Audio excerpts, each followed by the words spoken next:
Il est 13 heures, donc bonjour à tout le monde, merci d'être avec nous et ravi de vous retrouver pour cette rentrée, pour ce 4e webinaire du cycle 2020 de la plateforme L'innovation territoriale en action. Aujourd'hui, le thème est la valorisation des dynamiques territoriales. Alors pour ceux qui, pour la première fois, se connectent à nos webinaires, un petit mot introductif sur cette plateforme. On aura l'occasion de plus vous la détailler après, mais quelques informations. Déjà pour vous dire que cette plateforme donne accès à un certain nombre de documents de référence, d'outils de méthode, d'outils de formation via 7 thématiques qui permettent de comprendre ce qu'est une innovation territoriale, donc comment on comprend son écosystème, comment on comprend le projet d'innovation que l'on porte, comment on comprend ce qu'est l'évaluation, la stratégie, voilà, 7 thématiques autour de l'innovation territoriale.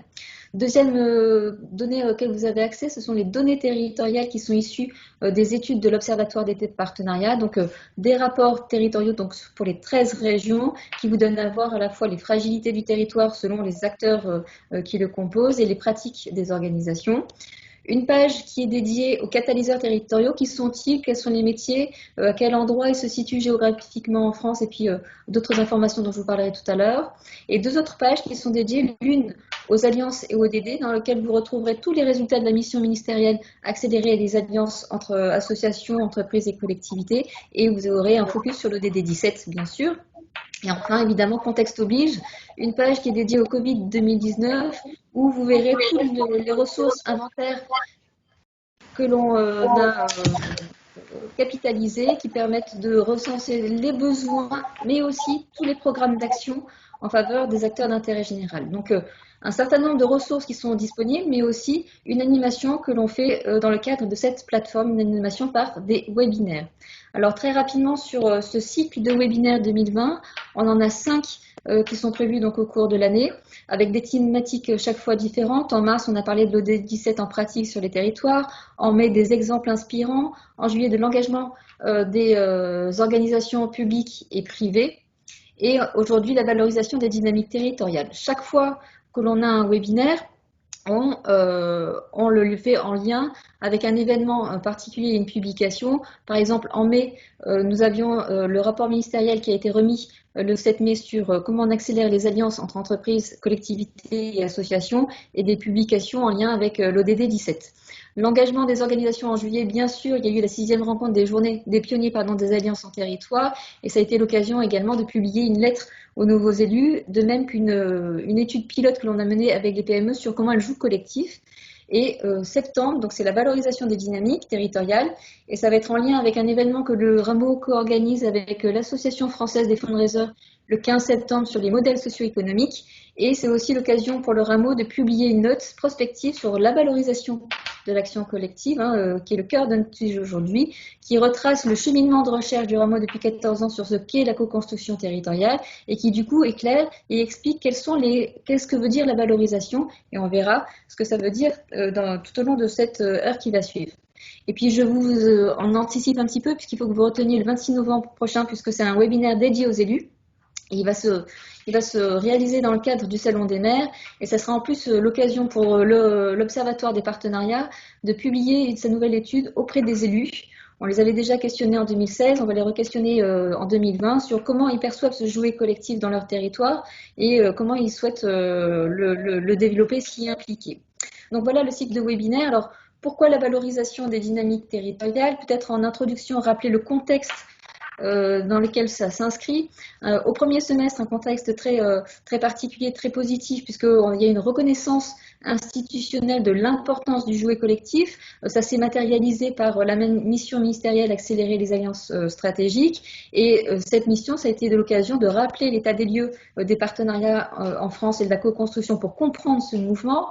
Ça a été aussi l'occasion de pouvoir mettre à disposition un certain nombre d'outils pour agir et bien sûr un programme systémique de 21 mesures articulées autour des enjeux opérationnels comme comment on outille les acteurs, comment on investit dans la R&D sociétale et puis des mesures plus politiques où on y retrouve des espaces de dialogue, la volonté de faire évoluer le cadre juridique et aussi des réflexions sur comment on éduque au sens large sur le faire alliance. Donc déjà une première reconnaissance institutionnelle qui marque le contexte du premier semestre. Et puis évidemment, dans le contexte actuel, cette reconnaissance institutionnelle, elle a été aussi confortée à la fois par les citoyens et les dirigeants d'entreprises qui déjà nous avaient dit être convaincus par la nécessité des alliances. Mais là, ce devoir d'alliance est encore plus réaffirmé puisque 80% des citoyens et 84% des chefs d'entreprise de PME notamment disent que pour sortir de la crise, le jouet collectif est nécessaire, voire indispensable.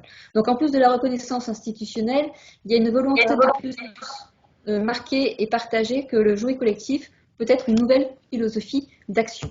Alors quand on parle d'action, finalement, où est-ce qu'on en est en France sur ces pratiques partenariales? Et là, ce qu'on s'aperçoit, c'est que c'est une réalité qui existe, puisque de nombreuses, à la fois entreprises et associations notamment, mettent en œuvre une diversité de modes relationnels qui allient à la fois intérêt général, mais également économie, au travers donc, des 4 types de partenariats que vous voyez à l'écran. Le mécénat pour soutenir des projets d'intérêt général, mais également, d'un point de vue plus économique, des pratiques responsables quand l'entreprise fait appel au savoir-faire des acteurs d'intérêt général, et puis des partenariats plus de co-construction, c'est-à-dire que les 2 partenaires construisent ensemble le contenu du partenariat, qu'il soit à finalité économique, dans le cas des coopérations économiques, ou à finalité d'innovation sociétale, lorsque ensemble ils veulent créer et déployer des projets d'innovation sociétale. Donc une diversité de modalités relationnelles, et que lorsqu'on regarde les pratiques des entreprises, à titre d'illustration, on s'aperçoit que les entreprises diversifient leur mode de relation, même si en majorité elles sont à 45% à développer des pratiques responsables, 30% du mécénat, mais on voit quand même que les partenariats de co-construction se développent de plus en plus, et notamment une tendance sur la R&D sociétale. Et ce qui est intéressant, c'est que cette R&D sociétale, elle s'incarne très, très concrètement sur les territoires. Donc une réalité qui existe. Et une autre réalité qui existe également, c'est que en plus des pratiques qui existent, l'écosystème dans son ensemble est outillé, c'est-à-dire que ce soit les organisations, les territoires, les collectivités territoriales et même les institutions, chacune de ces 4 entités finalement dispose à la fois de données grâce aux données de l'observatoire, aux études de l'observatoire, dispose également d'outils pour agir, et là toute la capitalisation, tous les travaux qui ont été menés, notamment dans le cadre de la mission ministérielle, sont à disposition, mais aussi disposent des compétences pour pouvoir être accompagnés, que ce soit par des têtes de réseau, bien sûr, par des acteurs classiques de l'accompagnement, par des acteurs publics comme la NCT, la Banque des Territoires, par le réseau des catalyseurs territoriaux, évidemment, par des acteurs de la formation comme le CNFPP et d'autres acteurs. Donc on voit que l'écosystème aujourd'hui pour agir, pour mettre en œuvre ces alliances, a un outil qui permet de comprendre, de former et d'agir. Mais ce qu'on voit aussi, c'est que cet outillage, même s'il existe, il n'est pas suffisant pour être force d'entraînement et faire en sorte que ce soit l'écosystème dans son ensemble qui soit dans une démarche de co-construction et d'alliance. Alors comment on fait justement pour être force d'entraînement? Et c'est là tout l'enjeu de ce que l'on appelle la valorisation des dynamiques territoriales. Valoriser, c'est quoi finalement? C'est démontrer ou montrer déjà la valeur d'une action, c'est-à-dire de démontrer son utilité pour la déployer, et puis pour faire en sorte que ce soit l'ensemble de l'écosystème qui s'approprie cette action, pour pouvoir ensuite la démultiplier. Et donc la valeur d'une action, elle est fondée sur 4 piliers complémentaires. Le premier, c'est la capitalisation. Et là, c'est très important, puisque l'objectif de cette capitalisation, c'est de pouvoir retracer le chemin, retracer le cheminement qui a été parcouru pour expliquer ce qui a fonctionné, mais aussi ce qui n'a pas fonctionné. Et derrière, il y a évidemment un enjeu de pédagogie pour expliquer le fondement de cette action. Deuxième pilier, c'est l'évaluation. Alors, au-delà de la performance, l'enjeu là, c'est vraiment de pouvoir évaluer la pertinence de l'action au regard des besoins de l'écosystème. Parce que quand on est sûr que l'action répond bien aux besoins, ça permet d'assurer en tout cas la pérennité de cette action dans le temps. Et là, c'est pas simple, évidemment. Gabriel Gay en parlera tout à l'heure parce que ça oblige de se décentrer. Ensuite, le troisième pilier, c'est la valorisation économique. Ce qu'on voit, c'est que l'action collective, elle apporte une valeur supplémentaire, une valeur économique au territoire, parce qu'elle va permettre d'articuler des complémentarités, que ce soit en termes de richesse humaine, de ressources financières et d'alliances. Et donc, cette action collective, ce qu'on perçoit rarement, c'est que cette valeur supplémentaire qu'elle apporte, et c'est vraiment l'objectif, c'est de pouvoir modéliser économiquement cette valeur, et donc du coup de pouvoir parler de prime à l'alliance. Et enfin, dernier pilier, c'est le faire valoir. Et là, c'est vraiment de pouvoir faire connaître et reconnaître la valeur de cette action, à la fois dans son cheminement, dans sa pertinence et dans son apport global au territoire. Et là, on a vraiment besoin de reconnaissance, que ce soit vis-à-vis des praticiens, mais aussi vis-à-vis des acteurs académiques, et aussi vis-à-vis des acteurs institutionnels publics. Donc, pour être force d'entraînement, ce qui est sûr, c'est que ces dynamiques territoriales, elles ont besoin de pouvoir être valorisées au regard de ces 4 piliers. Alors ça tombe très bien, puisque aujourd'hui, ce que l'on vous propose dans ce temps d'échange, dans ce temps de webinaire, c'est 4 témoignages. Le premier avec AgroParisTech qui va nous apporter son éclairage sur le rôle de l'acteur académique pour capitaliser, pour la capitalisation. On aura ensuite le témoignage d'un expert en évaluation qui est le cabinet révélateur de richesses immatérielles qui nous apportera un éclairage sur les différentes approches existantes de l'évaluation. Le Rameau apportera son témoignage également de recherche sur la valorisation économique et bien sûr, on aura Convergence pour nous parler du faire-valoir et tout ce que fait Convergence justement pour mettre en valeur et faire connaître les dynamiques territoriales. Et puis, comme d'habitude, dans ces webinaires, on aura un temps de conclusion sur ce qu'on en trouve sur la plateforme territoriale en action. Tout au long de ce temps d'échange, vous avez la possibilité de poser des questions via le chat que vous retrouvez en bas de votre écran. Donc, on essaiera d'y répondre régulièrement et éventuellement, si on a un petit peu de temps à la fin, on pourra répondre aux questions en live. Donc, la première séquence que l'on vous propose, c'est de parler de la capitalisation des expériences territoriales avec Laurent Lély, qui est directeur du centre de Clermont-Ferrand d'AgroParisTech. Donc, Laurent, on vous laisse la parole. Merci Elodie, merci de votre invitation. Alors, je vais essayer d'aborder cette thématique-là en quelques minutes, mais surtout en essayant finalement de vous raconter une trajectoire de participation de la recherche à des expériences collectives, à de la recherche à AgroParisTech et particulièrement au centre AgroParisTech de Clermont-Ferrand. Alors, je prends 2 minutes pour dire d'où je parle. Donc, à la base, je suis enseignant-chercheur qui travaille avec une équipe de recherche qui est composée de chercheurs en sciences humaines et sociales, mais aussi en sciences biotechniques. Et la manière dont sur Clermont, on a envisagé dès le départ, alors quand je dis dès le départ, c'est il y a presque 20 ans, l'approche de recherche qu'on allait mener, elle était basée sur un vocabulaire qui est dit de recherche-action ou de recherche-formation-action. Et donc la posture qu'on a essayé de prendre, c'est une posture d'interaction dynamique, de co-formation entre toutes les parties prenantes qui participaient à un programme de recherche ou à répondre à une commande très précise d'une collectivité ou d'un territoire qui avait envie de collaborer avec des chercheurs. Ce qui est important dans ce d'où je parle, c'est aussi le fait que pour nous, dans une posture de recherchation, la question de la capitalisation des projets, elle marque une tension très très forte, à la fois par des exigences professionnelles liées au statut de l'enseignant-chercheur ou de professeur d'université ou d'enseignement supérieur, et puis la réalité des acteurs avec lesquels on co-construit ces programmes-là, qui ont des exigences qui ne sont pas du tout positionnées dans les mêmes registres. Donc, je vais essayer de vous raconter un petit peu tout ça très rapidement, peut-être en introduisant mon propos aussi à travers une citation que j'aime bien de Lévinas qui dit je n'entends ce que dit l'autre que s'il me parle comme étant égal. Et pour moi, c'est important de commencer par ça parce qu'en fait, on se rend compte que la posture de capitalisation de nos expériences de recherche-action, elle part d'une interconnaissance de pratiques de recherche et de pratiques sociales, et que ça, on l'étudie largement à travers, depuis de très très nombreuses années, à travers les sciences de l'éducation et la sociologie de l'action. Et donc, du point de vue du chercheur, la capitalisation qu'on doit envisager, c'est un exercice de restitution d'une posture finalement qui est presque non académique, de praticien-chercheur ou de chercheur-praticien, et dont le but, c'est en fait d'accéder à une connaissance systémique de l'action pour comprendre ses modalités. Et donc, on est presque, sans être issu de ces disciplines-là, proche de l'anthropologie de l'action, en essayant véritablement de pénétrer tous les mécanismes qui entrent en interaction d'un processus de projet. De fait, peut-être la première question que je vais poser dans ma présentation, c'est qu'est-ce que l'on doit capitaliser en tant qu'acteur académique ? Alors, j'en ai rapidement parlé. Le marqueur de capitalisation, le marqueur de la carrière pour un enseignant-chercheur, c'est la publication académique, c'est les revues. C'est traduire tous les résultats de sa recherche dans des revues qui ont des codes d'accès à la publication, Et ces codes d'accès sont, au niveau international, très peu ouverts à la présentation de démarches de recherche-action ou de recherche-formation-action. Notamment, je prends l'exemple des revues anglo-saxonnes qui sont finalement peu accessibles du fait d'une demande de corpus de données quantitative essentiellement. Et tout le travail qu'on peut mobiliser sur la place des données qualitatives qui construisent nos protocoles scientifiques sont finalement peu attractifs pour les revues.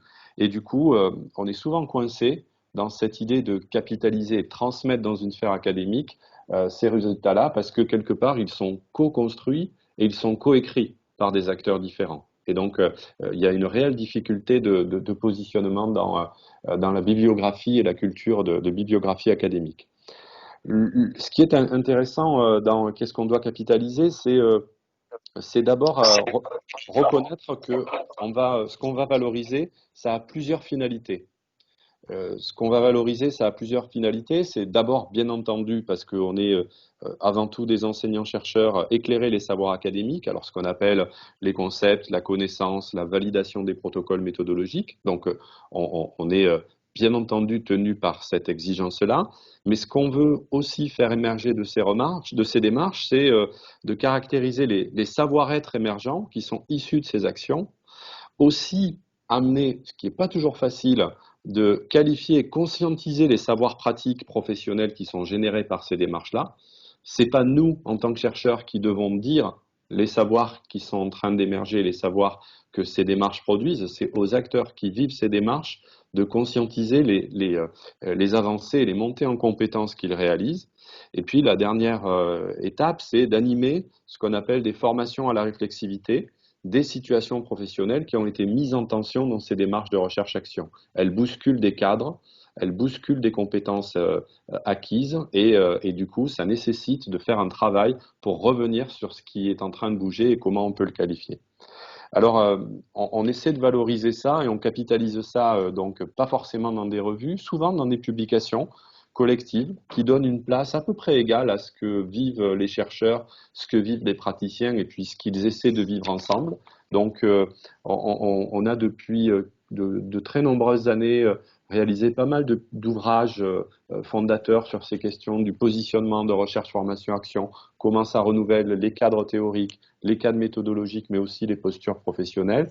On a essayé il y a 3 ans maintenant de mettre en place un réseau des praticiens territoriaux où on essaie de revenir sur ces pratiques-là pour discuter de manière très ouverte de qu'est-ce que ça bouscule dans nos champs de référentiels professionnels respectifs. Donc, il y a une marge de progrès, mais il y a une réelle montée en compétences et en synergie à travers ces dispositifs. Alors, le deuxième point, c'est que je traiterai assez rapidement, c'est finalement cette capitalisation des expériences collectives dans nos dispositifs, elle n'enlève pas des attentes qui ne sont pas toujours ajustées entre les acteurs. Il y a des représentations qui ont la vie dure. Alors, je vais ouvrir quelques portes ouvertes peut-être, mais c'est important de le rappeler. On voit souvent dans une démarche de posture de co-construction d'une recherche-action, le chercheur y est encore vu comme un sachant qui va apporter une réponse à une question. Et de fait, la manière dont on veut se déplacer pour co-construire la recherche devient un frein à la coopération visée. Et donc, il faut faire en sorte de lâcher cette étiquette auprès des partenaires avec lesquels on travaille pour qu'ils comprennent qu'on va co-construire une question commune et essayer d'y répondre ensemble à travers la co-construction d'un itinéraire méthodologique. Le deuxième écueil aussi de ces attentes pas toujours ajustées, c'est la capitalisation, elle est soumise à des exigences d'immédiateté des effets de la recherche sur l'action. Et du coup, la valorisation est souvent désalignée entre ce qu'attendent les acteurs d'une participation à un dispositif de recherche et ce que peuvent traduire les chercheurs dans différentes sphères de diffusion de cette capitalisation. On a donc une distorsion des temporalités de la capitalisation. Je prends toujours cette anecdote-là. Un chercheur qui participe à une recherche-action pour valoriser dans une revue académique ce travail, c'est 2 ans, 2 ans pour publier un article. Donc on voit bien qu'il y a un décalage entre les objectifs et les temporalités qui peuvent être recherchés. Alors, je finirai par pourquoi il est plus que jamais nécessaire de capitaliser nos expériences collectives. Du point de vue de notre position académique, on est extrêmement interrogé sur le contexte de grande incertitude dans lequel on est, climatique, sanitaire, environnemental, social. Et on considère que capitaliser ce travail d'expérience collective, c'est montrer aussi qu'on a des apprentissages collectifs et que ces apprentissages collectifs, ils vont générer de la plus-value. Vous l'avez dit, Élodie, tout à l'heure, hein, une plus-value sociale, citoyenne, politique aussi. Et l'interconnaissance qui produit de la recherche-action, c'est vraiment prépondérant pour se connaître et avancer. Le deuxième élément, c'est que le contexte il nous incite aussi à remettre sans cesse notre posture professionnelle en question dans un écosystème territorial qui est très très mouvant. Alors quand je dis remettre notre posture professionnelle en question, c'est réinterroger nos cadres d'action. À mon avis, c'est une attitude qui est exigeante pour tout le monde, mais qui est absolument indispensable. Alors, il faut le faire de manière pratique, pragmatique, au plus près des enjeux que portent les territoires. Mais c'est une posture qui nécessite de déplacer les cadres de référence de chacun et il faut accepter ça pour se lancer dans la démarche. Et vraiment la dernière idée, je pense qu'après je serai au bout de mon temps. Il me semble aussi que cette question de la capitalisation, elle est un peu aujourd'hui au carrefour de la prise en compte de démarches collectives de l'expérience. Quand je dis expérience, c'est vraiment une expérience vécue. Et puis la capacité à mettre en résonance, voire en résilience, cette expérience dans des postures professionnelles qui sont incarnées et qui ne sont pas flottantes, qui sont extrêmement habitées par des questions qui sont aujourd'hui majeures pour nos sociétés. Et du coup, de notre côté, on se retrouve très très bien dans votre introduction de webinaire. C'est contribuer à l'agir collectif et puis c'est surtout pour éviter de développer en parallèle des actions qui ont nécessité de se croiser. Voilà, je vous remercie. Merci beaucoup, Laurent. De ce que je retiens très très rapidement et très synthétiquement, c'est que la capitalisation d'un point de vue académique, ça permet d'aller du savoir jusqu'à la capacité à faire monter en compétence les personnes. Donc il y a tout un processus long qui est extrêmement important. Et puis j'ai entendu beaucoup dans vos propos des questions de posture de l'ensemble des acteurs qui sont peut-être à réinterroger pour agir ensemble et co-construire ensemble. Donc merci beaucoup pour votre éclairage. Alors deuxième pilier de la valorisation, je vous parlais tout à l'heure, c'est l'évaluation. Et là, je laisse la parole à Gabrielle Gay, qui est fondatrice du cabinet Révélateur de richesses immatérielles, qui va nous montrer finalement quelles sont les différentes approches de l'évaluation. Gabrielle, c'est à toi. Merci pour cette introduction. Alors, je vais moi aussi présenter d'où je viens. Donc j'ai 20 ans, un peu plus de 20 ans d'expérience en évaluation et mesure d'impact et j'ai eu cette expérience auprès de différents utilisateurs, différents clients qui sont des ONG, des organisations internationales, associations, ministères et autres types de publics et sur des projets qui ont été évalués en France ou à l'international et dans des thématiques aussi variées que l'éducation ou la recherche scientifique. Pour commencer à rentrer dans le cœur du sujet avec la notion de temporalité, les évaluations, comme vous le voyez, peuvent aller de 2 mois à 36 mois et parfois plus. Alors, l'une des premières questions qu'on nous pose souvent, c'est, en tant qu'intervenant évaluateur, on voudrait avoir une approche plutôt scientifique, la plus scientifique possible. Ce que je voudrais dire en introduction, c'est que déjà, en fait, aucune méthodologie d'évaluation de l'impact social n'est véritablement scientifique.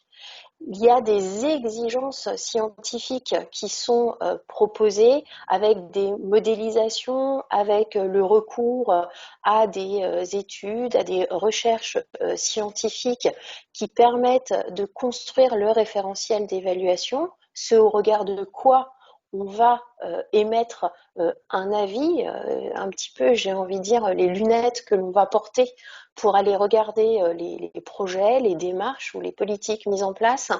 Mais quelle que soit la méthode, il y a toujours des biais. Et en fait, quand on veut faire son choix, il faut se demander, en tout cas nous, ce qu'on propose à nos clients, c'est d'aller vers les biais qui sont les moins gênants pour eux. Et ensuite vient bien sûr la question du coût.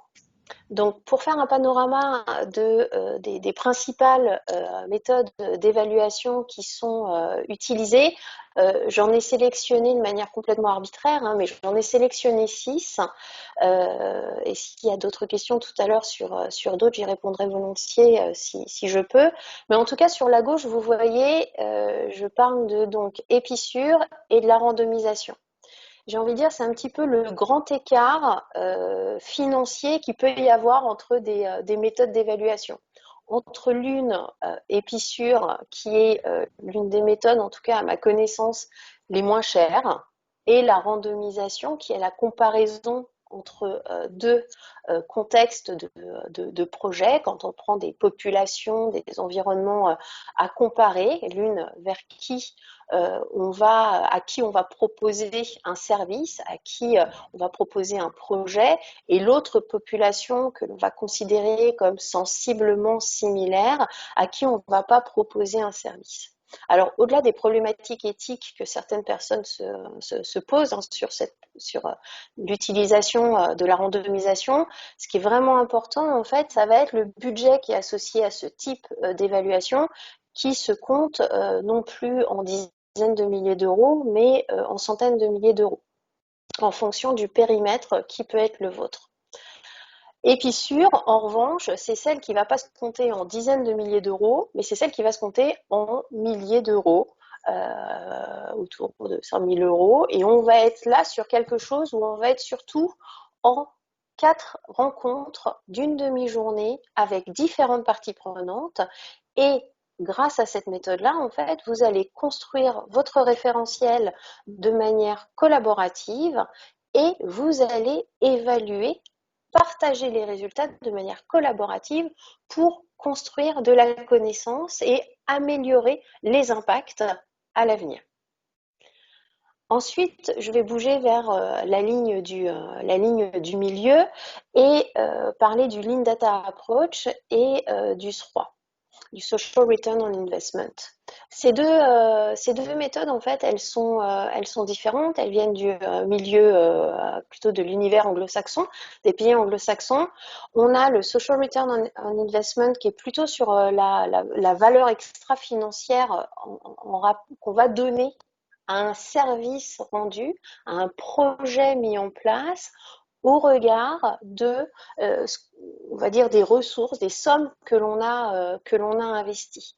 Et quand on compare les deux, eh bien, on va voir si, dit de manière un peu triviale, mais si ça valait le coup, si l'énergie, si les ressources qui ont été mises en place valent le coup au regard des valeurs extra-financières que l'on est capable de valoriser, et de valoriser de manière financière.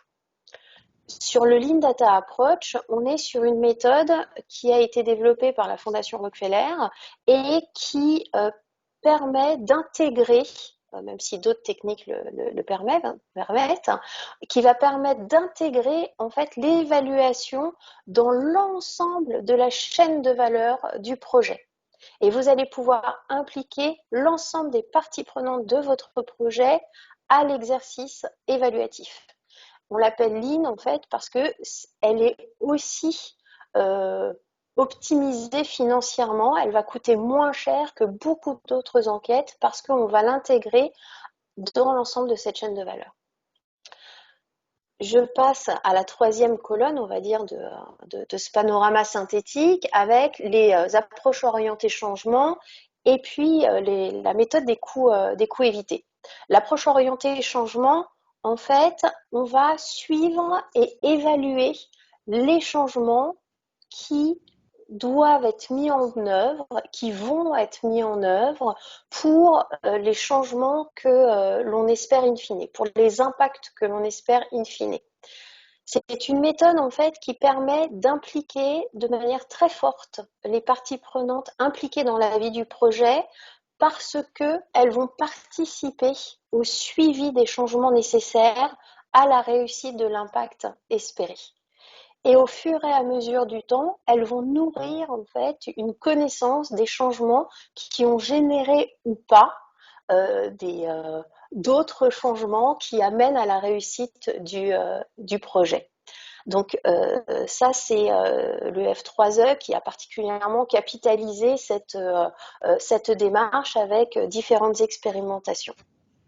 Et puis, sur la méthode des coûts évités, on va dire que c'est ce qui va permettre de dire si on n'avait pas fait notre projet, ou plutôt, puisqu'on a fait ce projet-là, voilà ce qu'on n'a pas dépensé.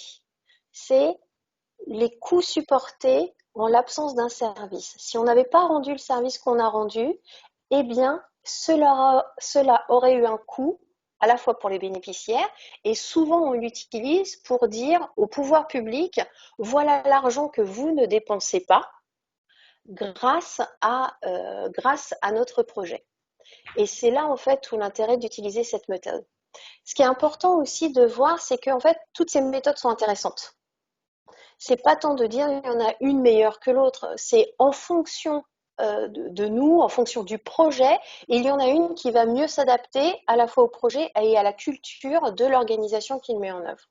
Souvent, la question qu'on nous pose, c'est en fait, mais c'est quoi les bons outils à utiliser? Il faut savoir que les outils qui vont être utilisés dans ces différentes démarches évaluatives sont souvent des entretiens individuels, des entretiens collectifs, des focus group, etc. Et en fait, c'est pas parce que ces outils-là portent le même nom qu'ils vont avoir le même usage à l'intérieur de ces différentes méthodes. Alors, pour faire court, hein, c'est un peu rapide pour décrire des méthodes, mais j'ai envie de dire qu'avant de choisir votre méthodologie évaluative, parce que c'est pas l'expertise que l'on a quand on conduit du projet, en tout cas on peut l'avoir, mais pas toujours. Moi, je dirais qu'avant de choisir la méthode, ça va être de vous dire, de vous centrer en fait sur vous, sur votre projet, à partir de 4 questions. Souvent, en fait, on dit il faut poser la bonne question évaluative avant de rentrer en évaluation, dans une démarche d'évaluation. Je dirais même qu'avant même de se poser la bonne question évaluative, il faut se poser ces 4 questions-là, qui sont nécessaires, même si elles sont simples. C'est quoi d'abord votre budget ? Parce que déjà, ça va réduire le spectre des possibilités dans les démarches évaluatives que vous allez pouvoir utiliser. Ensuite, c'est de combien de temps est-ce que vous disposez pour avoir les résultats entre le moment où vous lancez l'évaluation et la nécessité d'obtenir ces résultats. Parce que là aussi, ça va déterminer la méthodologie évaluative que vous allez pouvoir utiliser. Troisième question, c'est est-ce que vous voulez évaluer seul ou avec d'autres parties prenantes? Est-ce que vous voulez évaluer avec des parties prenantes internes à votre organisation ou est-ce que vous voulez évaluer avec des parties prenantes externes? Alors nous, révélateurs de richesse immatérielle, on évalue dans 97% des cas, pour le cas de temps en temps où on ne fait pas avec d'autres, mais toujours avec des parties prenantes. Pour quelle raison? Tout à l'heure, je vous disais qu'il n'y a aucune méthode scientifique à 100%. Le fait d'évaluer avec des parties prenantes externes, ça va venir aider à la construction de la crédibilité des résultats, des impacts identifiés. S'ils évaluent sans vous, enfin si vous évaluez sans eux, eh bien ensuite il va falloir les convaincre les parties prenantes externes, les partenaires, les financeurs, que ce que vous avez identifié est pertinent, justifié et ne subit pas trop de biais. En revanche, si vous les impliquez dans la démarche évaluative, alors souvent on se dit oui, mais s'il y a des choses qui sont vues qui ne devraient pas, en fait, il y a beaucoup de bienveillance, nous on le voit même de la part des bailleurs, bien sûr que les projets ne sont pas parfaits. Mais quand on les implique dans la construction du référentiel et dans l'évaluation, en fait, ils se rendent compte de tout ce qu'ils ne verraient pas par ailleurs et qu'ils ne verraient qu'à travers des chiffres. Et du coup, la compréhension dans les résultats apportés, dans les impacts est supérieure. Et enfin, pour éviter d'être trop longue, la quatrième question, c'est quelle est l'utilisation finale que je souhaite faire de ces résultats ? Et ça, c'est très important parce que à partir de cette utilisation finale, on va orienter la manière de valoriser les enseignements de l'évaluation et on va orienter le choix évaluatif. Si je veux en faire un outil de partenariat, je vais plutôt utiliser une certaine méthode. Si je veux plutôt avoir des résultats pour convaincre mon conseil d'administration, pour convaincre un financeur, je vais plutôt utiliser par exemple une autre méthode. Donc voilà, pour ça, avant de se poser la question évaluative, ça va être de dire, mais déjà, quelles sont ces questions? Je reviens juste sur la question du budget. Souvent, quand on est commanditaire, on ne veut pas donner son budget parce que on a peur de dépenser trop ou des choses comme ça. Il se trouve que c'est important aussi pour celui à qui vous allez faire la commande pour qu'il puisse se situer. Moi, j'ai certains clients qui me disent, ben voilà, moi j'ai 3 000 euros. Eh bien, 3 000 euros, on va faire une partie de l'évaluation. Et si j'ai 30 000 euros, on va faire autre chose. Et l'évaluation peut se faire en plusieurs temps. Alors, mes 3 recommandations, ce serait bien sûr, comme je l'ai dit, d'évaluer avec les parties prenantes. La deuxième recommandation que je ferai dans le choix de l'évaluation, c'est d'intégrer l'évaluation d'impact dès le tout début du projet. Ça aussi, souvent, la question, elle est posée parce que ça va vous permettre d'économiser beaucoup d'argent, de temps et de mobilisation des parties prenantes. Et enfin, le plus possible, intégrer votre collecte de données en fait à la vie du projet. Parce que ça aussi, c'est une dépense énorme que d'aller collecter des données qui ne sont pas directement intégrées à la vie du projet. Voilà. Merci beaucoup Gabriel pour ce panorama et ces explications. Donc, ce que je retiens, c'est qu'il y a une diversité de méthodes et qu'elles sont toutes pertinentes, mais il faut d'abord bien comprendre quels sont ses besoins et ses enjeux pour pouvoir choisir la bonne méthode. Et pour faire cette introspection, d'où l'intérêt aussi de faire appel à des experts qui peuvent bien orienter sur la bonne méthode et la plus adaptée à sa structure. Merci beaucoup. Et donc du coup, je me retourne vers Charles-Benoît Hetzig qui va nous parler de la valorisation économique des dynamiques territoriales. Charles-Benoît, c'est à vous. Bonjour à tous, merci pour intervenir aujourd'hui sur un sujet qui nous est cher. Effectivement, c'est cette question du modèle socio-économique et finalement, comment on peut donner de la valeur à la dimension collective, mais y compris de la valeur économique. Alors, d'abord, juste un petit élément de sémantique, c'est-à-dire la question du modèle socio-économique, c'est un concept extrêmement multifacette, et dès qu'on parle de modèle économique ou socio-économique, il y a tout de suite une confusion immédiate qui arrive avec confusion finance et économie. Et ce qui est très intéressant de constater, c'est qu'en fait, particulièrement en France, il y a une très faible culture, une très faible connaissance, non seulement des questions financières, mais pire encore, des questions économiques. Donc il est intéressant de se poser la question de quoi on parle. Rappelons que l'économie, au sens propre et premier du terme, c'est l'équilibre de la maison. Donc déjà, lorsque l'on pose finalement cette dimension économique comme l'équilibre de la maison, on voit bien qu'on n'est pas forcément que dans une dimension financière et on n'est jamais que dans une dimension financière. Je ne connais aucune maison qui ne tienne que par la finance. D'où l'importance du travail qui a été mené pour dire mais qu'est-ce que c'est qu'un modèle socio-économique et finalement il est composé de quelle dynamique?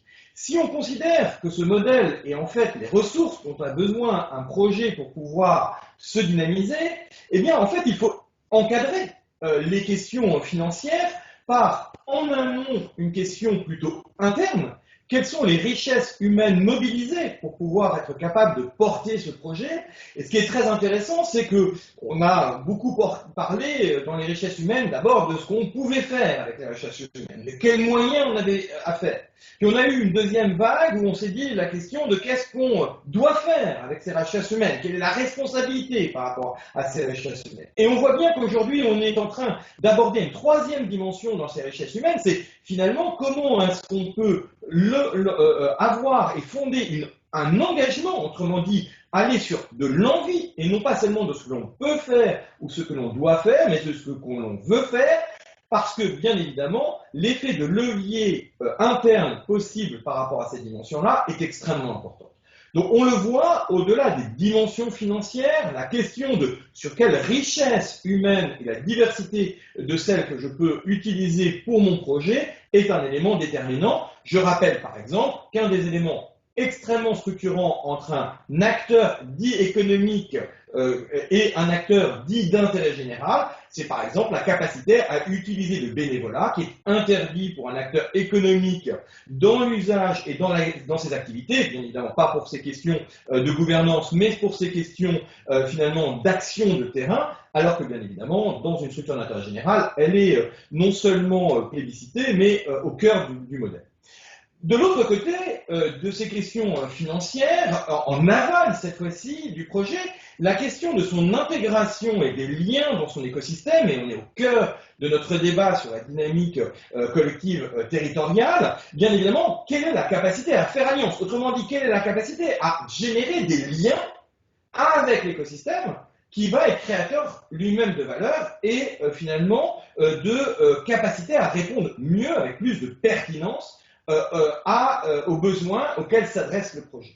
Donc déjà, juste dans cette introduction, le fait de bien mettre en lumière que finalement les dimensions financières, même si elles sont essentielles, il faut de l'énergie pour faire avancer n'importe quelle dynamique, elles sont bien de trois natures, à la fois financières, évidemment, mais aussi des richesses humaines mobilisées et des alliances. D'où l'importance d'être vraiment sur cette dimension de modèle socio-économique. La deuxième question qu'on peut se poser, c'est bien évidemment celle de se dire, mais de quoi parle-t-on? Et là, dans cette question de modèle socio-économique, il est absolument indispensable de bien comprendre la diversité des modèles socio-économiques. Et là encore, surprise, au-delà du fait que la définition même d'un modèle socio-économique soit peu appréhendée, la vision systémique de l'économie ne l'est absolument pas. Généralement, on a une vision extrêmement réduite, finalement, de dimensions, que ce soit macro ou microéconomique, mais finalement, quels sont les modèles qui peuvent se confronter dans notre écosystème? Eh bien, là, les dimensions, les 6 modèles que l'on peut caractériser, finalement, sont très mal connus, et les spécificités des 6 modèles dans leurs composantes, à la fois richesse humaine, financière et alliance, n'est absolument pas appréhendée. Pourquoi est-ce que c'est important pour nous de poser la question et de se situer, et de citer son propre modèle socio-économique dans l'ensemble de l'écosystème? Effectivement, le modèle socio-économique d'une collectivité territoriale n'est pas le modèle socio-économique de l'État, qui n'est pas celui d'une entreprise, qui n'est pas celui d'une structure d'intérêt général, qui n'est pas celui d'un service public ou qui n'est pas celui d'un acteur de la connaissance. Pourquoi est-ce que c'est important de faire cela? Parce que si on ne comprend pas cet écosystème, on ne peut pas se situer. Et finalement, on a découvert, il y a quand même 5 siècles, que ce n'était pas le Soleil qui tournait autour de la Terre, mais la Terre qui tournait autour du Soleil. Or, en termes de modèle socio-économique, on a un peu parfois la surprise de voir que les acteurs qui réfléchissent à leur modèle socio-économique réfléchissent comme si leur modèle était au cœur de l'écosystème. Eh bien, bien évidemment, non. Et c'est bien ces 6 modèles complémentaires qui constituent un écosystème, et notamment un écosystème territorial, et dont il faut connaître l'existence, les spécificités, pour pouvoir finalement rentrer dans cette logique et dans cette dynamique. De pourquoi avoir pendant 12 ans spécifiquement travaillé au sein du rameau sur la question des modèles socio-économiques d'intérêt général? Parce que leur spécificité, c'est que justement sur les 3 leviers, richesse humaine, ressources financières et alliances, ils ont la capacité, de par leur statut, d'avoir finalement la plus grande hybridation et la plus grande diversité possible. Mais cet élément-là nous permet aujourd'hui d'aller un cran plus loin et de mettre sur la table ce que nous avons commencé à évoquer dès 2013 lors des assises de l'entrepreneuriat, avec finalement la nécessité de faire émerger ensemble une 3e économie. Pourquoi une 3e économie? Il ne s'agit absolument pas de la question de l'ESS qui serait une 3e voie. Il s'agit de dire, nous connaissons bien finalement les leviers issus du marché, de la capacité à une consommation responsable, et là, l'ESS a une part extrêmement importante à y jouer. Nous connaissons bien, de l'autre côté, finalement, l'accompagnement de fragilité et le rôle que peut avoir les modèles, finalement, qu'ils soient des modèles publics ou les modèles de l'engagement. En revanche, on voit bien qu'entre ces 2 réalités-là, l'économie de marché et l'économie publique, Il y a aujourd'hui une zone qui est en train de grandir parce que nous ne savons pas répondre ou nous savons plus répondre à des fragilités grandissantes en dehors finalement des modèles historiques. Et c'est la raison pour laquelle on voit apparaître depuis une quinzaine d'années ces hybridations de modèles qui ne sont pas l'hybridation au sein de chacune des organisations. D'accord ? Il ne s'agit pas de créer des léviathans où chacun pourrait utiliser tous les leviers à disposition d'un écosystème. Il s'agit bien d'articuler les 6 modèles économiques complémentaires parce qu'ils ont chacun une valeur pour l'écosystème et de réfléchir au modèle socio-économique non plus d'un acteur, mais d'un écosystème. Et d'où l'importance, bien évidemment, de le prendre sur un écosystème qui soit à taille humaine, puis-je dire, puisque effectivement c'est exactement la question posée par l'ODD 17, qui invite à inventer cette économie passerelle qui repose sur l'articulation de nouvelles alliances, mais bien évidemment, pour pouvoir le faire, avant de le faire d'un point de vue planétaire, encore faut-il avoir finalement un lieu commun qui est à taille humaine, et c'est là où les territoires jouent un rôle essentiel aujourd'hui à la transformation de cette économie, c'est les lieux finalement d'expérimentation de nouvelles formes d'alliances. Et pourquoi j'insiste sur ce sujet-là? Parce qu'aujourd'hui, pour que ce soit possible, et notamment pour que ce soit possible en France, il y a 2 conditions nécessaires. D'abord, qu'il y ait finalement une prime à l'alliance. Aujourd'hui, les modèles socio-économiques ne sont pas des modèles socio-économiques collectifs, mais des modèles socio-économiques individuels. Autrement dit, on va analyser chacun des acteurs et non pas leur capacité à être ensemble. Et si 2 acteurs décident de s'allier, on va finalement dire c'est votre problème à vous, mais ce n'est pas le problème de l'écosystème. Tant que nous ne serons pas capables, tel que l'a dit en introduction Élodie, de considérer que 1 plus 1 peut valoir 3, et que de ce fait, il faut, lorsqu'il y a 1 plus 1, peut-être mettre une prime à cette alliance, et bien quelque part, la seule considération que nous aurons globalement et collectivement de cette dimension économique, c'est le fait que c'est éventuellement un moindre coût. Or, on le voit bien, et c'est d'ailleurs ce que l'économie a considéré pendant, j'allais dire, plus d'une centaine d'années, puisqu'il a fallu attendre 2009, le prix Nobel de l'économie 2009, avec celui qui a été remis notamment à Elinor Ostrom, même s'ils étaient 2 à recevoir ce prix Nobel, pour que l'alliance puisse être considérée non pas comme un moindre coût, mais comme un créateur de valeur, sauf qu'aujourd'hui, nos modèles n'intègrent pas encore cette prime à l'alliance. Et nous avons un deuxième handicap extrêmement fort en France, qui n'est pas celui de nos amis anglo-saxons, qui n'est pas celui de nos amis rhénans, qui n'est pas celui de nos amis asiatiques, c'est que nous n'avons pas, en France, de droit de l'alliance, puisque notre droit français a été construit depuis son origine pour protéger la personne, qu'elle soit physique ou morale.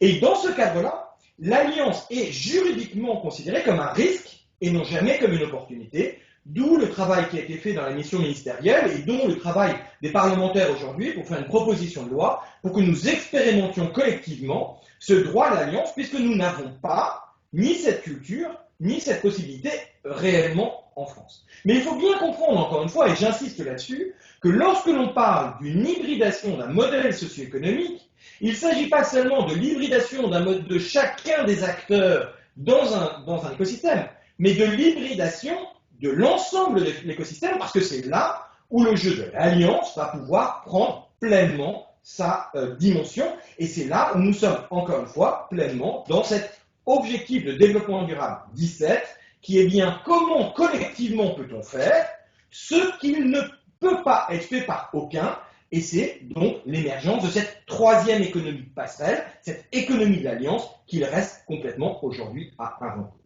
Pour pouvoir le faire, comme je le disais tout à l'heure, la question des territoires aujourd'hui est une question absolument majeure. Et on voit émerger sur les territoires une 3e ingénierie qui permet justement de prendre en considération cette création de valeur collective qu'est cette alliance, qui est très important parce que, historiquement parlant, on connaît bien, et elle est toujours d'actualité, et j'allais presque dire, malheureusement, en cette année 2020, encore plus d'actualité, qui est l'ingénierie de gestion, le modèle économique d'un territoire, la dimension financière d'un territoire, en objectivant les priorités du territoire, les dynamiques d'alliance, pour pouvoir permettre d'investir dans cette pertinence.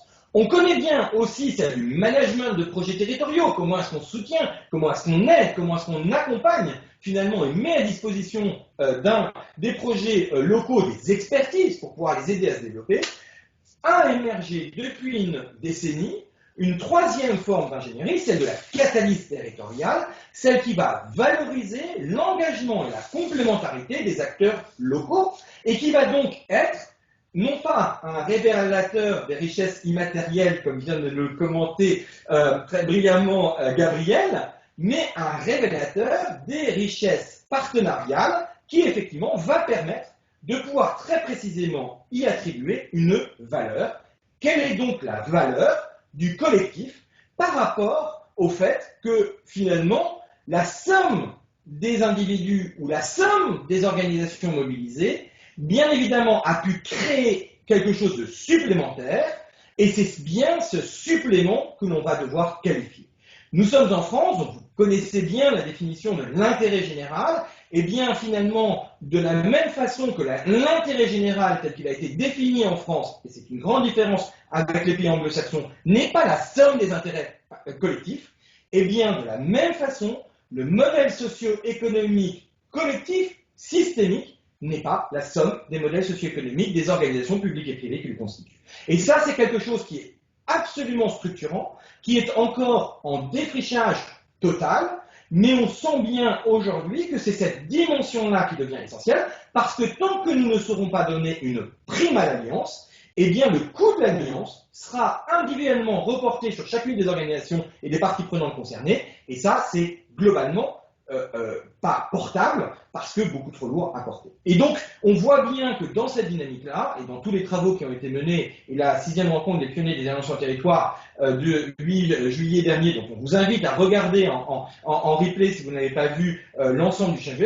pose bien cette question. La question du modèle socio-économique et de son hybridation n'est pas une question individuelle, organisation par organisation, mais c'est bien aujourd'hui la question systémique qui nous est posée, et ça n'est que sur les territoires. Car aujourd'hui, nous pouvons y répondre. Merci Charles-Benoît. Et puis pour insister un petit peu sur ces fameux catalyseurs territoriaux, de dire qu'ils sont indispensables parce qu'ils vont permettre finalement de faire comprendre les spécificités de différents modèles économiques qui sont en interaction sur le territoire et donc de pouvoir justement commencer à montrer cette valeur que ça produit. Donc il faut évidemment s'appuyer sur eux pour commencer à défricher cette question de la modélisation économique.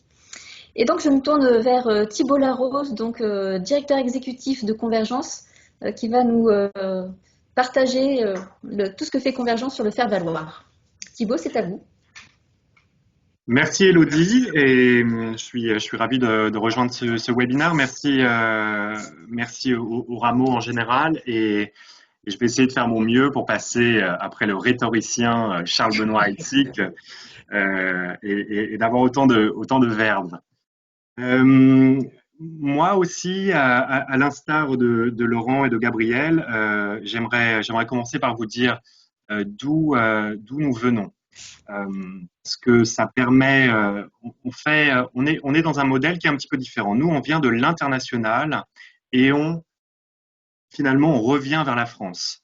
Donc, les territoires, on les étudie, on les aborde d'abord sous un spectre qui est celui d'une association, d'une ONG, qui présente sur beaucoup de continents, dans des pays qui évidemment ont des natures différentes, qui ont des modèles de fonctionnement, qu'ils soient économiques, qu'ils soient sociaux, qu'ils soient financiers, etc., différents d'un pays à l'autre, finalement a beaucoup de choses à apporter aussi en France, notamment dans la valorisation des dynamiques territoriales.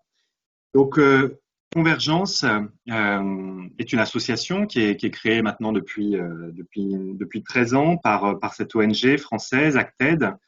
Elle a été basée sur le constat que les acteurs de tous les secteurs, donc l'acteur public, les entreprises, le secteur associatif et solidaire, la recherche et les médias, qui interviennent dans différents champs, notamment dans les champs du développement durable, ne coopéraient pas suffisamment entre eux. Donc, on part vraiment de ce constat de manque d'association, de partenariat, de coopération, Et on se dit, qu'est-ce qui peut accélérer finalement les choses? Qu'est-ce qui peut faire en sorte que le développement durable ait plus de moyens, plus de ressources, et au-delà, que l'intérêt général finalement soit réalisé, pour éviter que se cristallise un accroissement des enjeux économiques, écologiques et sociaux. Et on veut surtout sortir de l'injonction apparemment contradictoire que représente hier, aujourd'hui, et on espère plus demain, l'exigence d'un monde sans pauvreté au sud et celle d'un monde sans carbone. Sans pauvreté au sud, mais aussi au nord, donc en particulier au sud.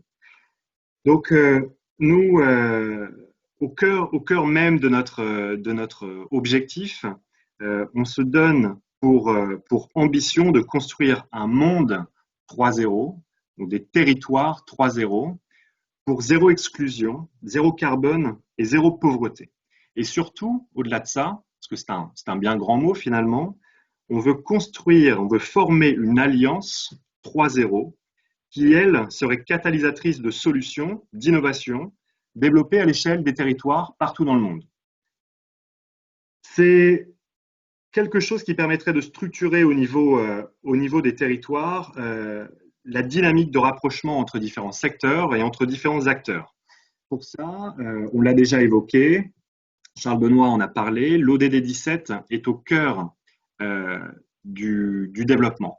Vous connaissez évidemment tous l'agenda 2030 des Nations Unies. Les 16 objectifs qui le précèdent ne peuvent absolument pas exister s'il n'y a pas d'alliance, s'il n'y a pas de partenariat. Donc c'est là-dessus c'est sur ça vraiment que l'objectif de l'ODD 17 est très important parce qu'il montre l'importance de l'action multi-acteurs pour arriver à ce succès de l'agenda 2030 dans son ensemble et surtout que les partenariats permettent d'accélérer le mouvement. Voilà, donc comment en somme Convergence fait les choses. Donc comment ça se matérialise chez nous? Ça se matérialise finalement, on n'a pas vraiment d'expertise en soi, en propre. En revanche, on va faire en sorte de faire valoir les expertises de tous les acteurs de l'écosystème au sens très large, de tous les secteurs, pour faire en sorte que finalement cette injonction contradictoire n'ait plus de sens et que le développement durable au sens propre soit réalisé. Donc ça se matérialise par un grand événement qu'on organise tous les ans, à part cette année malheureusement due au Covid. Et ce grand événement s'appelle le Forum mondial Convergence. Donc je pense que beaucoup d'entre vous en avez déjà entendu parler et êtes déjà venus nous rendre visite. Si on fait un forum, c'est surtout pour créer un espace de dialogue, de collaboration, de co-construction entre les différentes structures, entre les différents secteurs. Donc chaque année, on a environ 5000 participants qui viennent, on a 350 intervenants de tout horizons différents qui viennent débattre sur la nécessité de faire alliance pour faire avancer les territoires. Donc, forcément, on confronte les idées, que ce soit sur les aspects de RSE, sur les aspects de l'économie sociale et solidaire, de l'entrepreneuriat social, de la finance à impact, de l'aide publique au développement, en mettant ensemble acteurs publics, les entreprises, les assos, les académiques, etc., pour finalement faire valoir plus de partenariats et créer davantage. Donc ça a cet avantage que en termes d'impact, beaucoup d'outils de travail, de méthodologies seront finalement dévoilés. C'est souvent des méthodologies ou des outils de travail qui peuvent être relativement simples, mais qui permettent à d'autres acteurs de les intégrer aussi en leur propre, en leur organisation et de faire en sorte d'avoir plus de porter plus sur le développement au sens propre. Un autre impact va être évidemment de pousser un certain nombre d'acteurs qui ne sont pas nécessairement tous engagés dans la voie du développement durable à faire le pas finalement de l'engagement en vue de l'intérêt général. Et enfin, surtout, l'impact premier, c'est que ça permet d'échanger. Un lieu comme ça permet de créer du dialogue, de co-construire et de faire naître un certain nombre de partenariats qui vont être des partenariats multi-acteurs et pas seulement au niveau des grandes villes ou au niveau des cœurs des grandes villes, mais aussi évidemment en zone périurbaine et sur les territoires ruraux, en France, à l'international, et aussi bien souvent des partenariats sur des projets qui vont être transfrontaliers. Par exemple, très clairement, des projets de structures françaises ou de structures qui vont appuyer des structures sur d'autres continents, par exemple en Afrique et autres. Le faire valoir est pour nous quelque chose qui est effectivement très important. Nous ne sommes pas nés de ça, mais vraiment nés, et je le rappelle, de la nécessité d'être ensemble, de faire partenariat finalement. Mais on voit que cet outil qu'on a développé à Paris, qu'on a développé aussi sur certains pays comme la Grèce, la Tunisie, le Niger, les Philippines, la Colombie, permet finalement d'accélérer le mouvement du développement durable. Donc maintenant, en France, c'est exactement la même chose. Pour avoir consulté un certain nombre d'acteurs, notamment des collectivités territoriales, l'acteur public, mais aussi les associations ou les entreprises, on voit qu'il n'existe finalement pas d'espace de dialogue spécifique comme ça pour se rencontrer et pour faire avancer collectivement les alliances et les partenariats. Donc, pour nous, le faire valoir sur les territoires permet plus de mobilisation des acteurs en faveur d'un langage qui est finalement universel, celui des ODD, des objectifs de développement durable, permet de faire la promotion d'initiatives locales développées sur les territoires, permet de valoriser les partenariats multi-acteurs et de les créer, c'est ça qui est très important, d'accélérer le dialogue entre les acteurs à différents niveaux, et enfin de structurer de manière cohérente les écosystèmes locaux et de les connecter aussi entre eux, d'un territoire à l'autre pour avoir des avantages comparatifs entre chacun. Voilà, donc pour conclure peut-être, vraiment au cœur de notre démarche, nous avons vraiment le penser localement et agir à l'échelle mondiale, dans un sens et dans l'autre, de l'international vers la France ou de la France vers l'international, parce qu'on considère que chacun a beaucoup à apporter et que c'est des territoires surtout que la dynamique permet d'être plus importante et en faveur d'un développement économique, sociétal et environnemental qui sera pérenne. Voilà, je vous remercie. Merci beaucoup Thibaut. Donc ces espaces de dialogue sont vraiment nécessaires pour accélérer les synergies qu'il peut y avoir entre les écosystèmes et de différents échelons. Merci beaucoup Thibaut. Je laisse la parole à Charles Benoît pour conclure sur la partie valorisation. Oui, juste un mot pour dire que d'abord pour remercier chacun des intervenants parce que on voit bien aujourd'hui finalement à travers des profils très différents qui ont pu témoigner de l'importance finalement de partager et de croiser finalement les regards entre mondes très différents. On voulait aussi rappeler que bien évidemment tous les travaux qui ont été menés et capitalisés sont à votre disposition. On pense aux 17 espaces numériques qui sont accessibles sur tous les travaux qui ont été capitalisés depuis 14 ans. On pense sur l'évaluation à la spécificité de l'évaluation partenariale à travers le référentiel qui a été publié l'année dernière, sur la valorisation économique, le référentiel, sur les spécificités des modèles d'intérêt général, parce que effectivement, comme ce sont les plus complexes, ils sont très intéressants pour pouvoir apprendre à se situer. Et puis sur le faire valoir, nous avons parlé de la mission ministérielle, accélérer